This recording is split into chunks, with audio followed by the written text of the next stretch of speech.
Hey guys, welcome back to my channel. Thank you guys for tuning in. Today I got something really special for y'all. But before we get into that, I just want to make sure that if you are a new viewer, hit the subscribe button. And if you are an old viewer, make sure to like so that basketball enthusiasts like you and I can like this video and they can get out there. And if you want to help me grow this channel, let's see how fast we can hit 1,000 subscribers. We're almost there. We're like 56 followers away. Anyways, if you want to be a part of that, help a brother out, you know? But aside from that, let's jump into this video. I'm really excited for the upcoming season, the 2021-2022 season. I'm really excited for that. And I wanted to talk about that season because there's a few things I'm really excited for. Number one, I'm excited because a lot of my favorite players are gonna be returning back from a bunch of injuries. And that's one of the things I hate about, just sports, injuries. I hate when injuries happen. We don't get the best players playing at their best. But next year, James Harden's back, Kyrie Irving's back, Jamal Murray's back, Klay Thompson's back. We're gonna get that Steph Curry, Klay Thompson reconnection in 2022. You already know what it is. I'm excited for that. One of the things I'm really excited for actually is the MVP award. Now, I know the MVP award isn't as sought after as the Larry O'Brien trophy, but still, the race for the MVP is always exciting.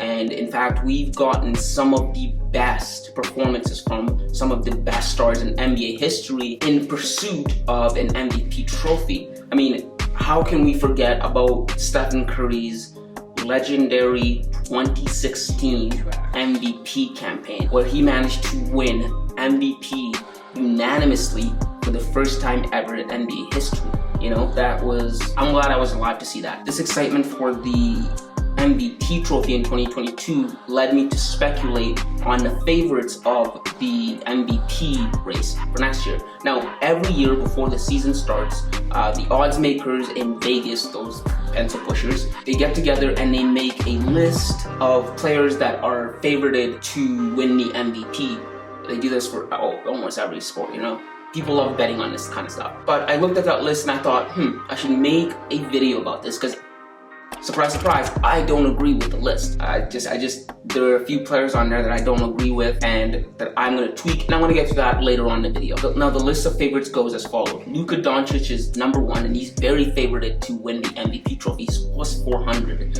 And in second place is Giannis Antetokounmpo, who's plus 700 to win the MVP trophy. And then in third place is Kevin Durant, followed by Joel Embiid, and then Steph Curry in fifth place. But what's interesting is LeBron James. In order to find LeBron James on that list, you have to go down all the way 7 spots down to find LeBron James. And LeBron James being 7th on the list actually tells me a few things. It tells me that the odds makers actually think that the way LeBron's gonna play this year is going to be different than he's played before. Either that or they're really betting against his age. Well, here's what I think of it. I think the odds makers in Vegas actually thought that LeBron is going to take a back seat in this newly formed Lakers roster. LeBron has Russell Westbrook, right? He has Anthony Davis. He has Carmelo Anthony. When you have guys like that on your team, those shooters, those scorers, the best thing you can do as LeBron, because you have to think, right? LeBron is still the best playmaker, the best passer on that team. And even though he averages 25 points a game, it would be smart for LeBron to take a back seat because, LeBron's aging, right? And why would you want to do the workload, right, if you've got all these scorers around you that are younger than you, right? Especially Russell Westbrook and Anthony Davis, right? Take a back seat, make them do the heavy lifting, right? And every once in a while on the blue moon, you show your face when needed. When a team pushes the Lakers to the brinks, that's when you go into, destroy mode. But aside from that, let those scorers do their heavy lifting, take a back seat. What they're thinking is his points per game is probably going to drop from 25 points a game. His minutes is going to drop.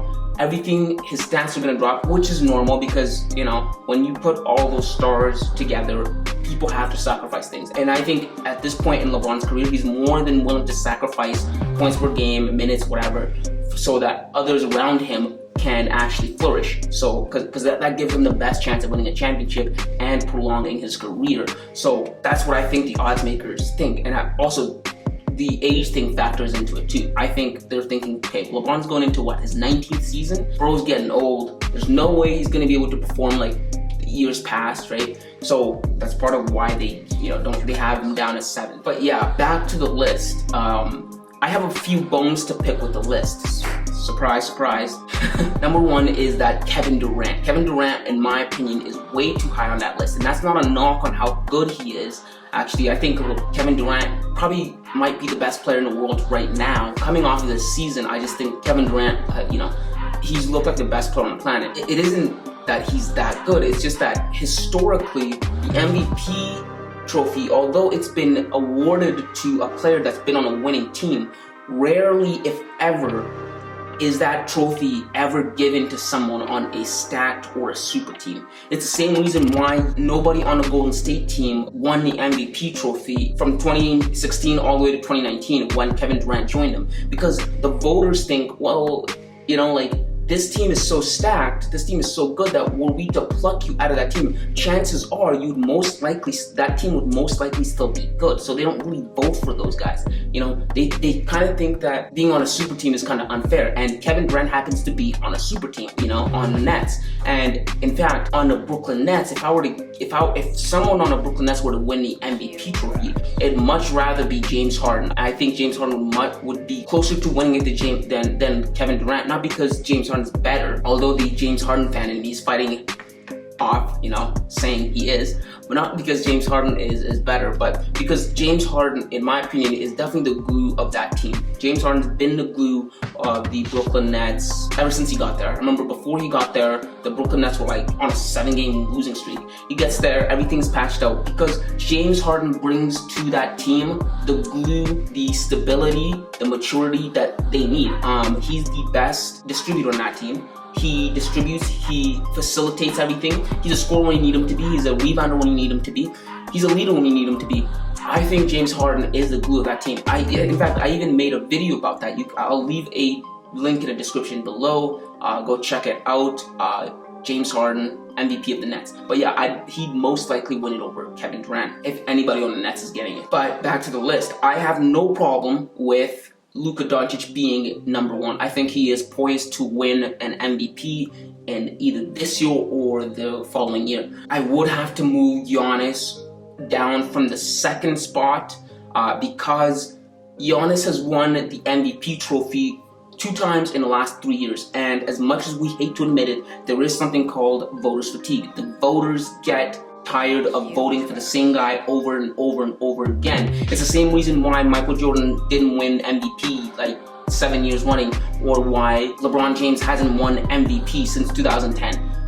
Voters fatigue. So I think that's going to play against Giannis, even though he's probably going to be just as good as Luka. His numbers are going to be amazing. I think, and his team is going to be really good. I think just because of voter fatigue is going to really put a knock on him. And then I'd place Joel Embiid, actually, who was a favorite to win the MVP last year, but didn't because he got injured. I'd put him in 3rd place. And I'd put him in 3rd place, and in 2nd place above him would actually be Stephen Curry. Now, I put Stephen Curry in 2nd place because of the super team thing I was talking about prior.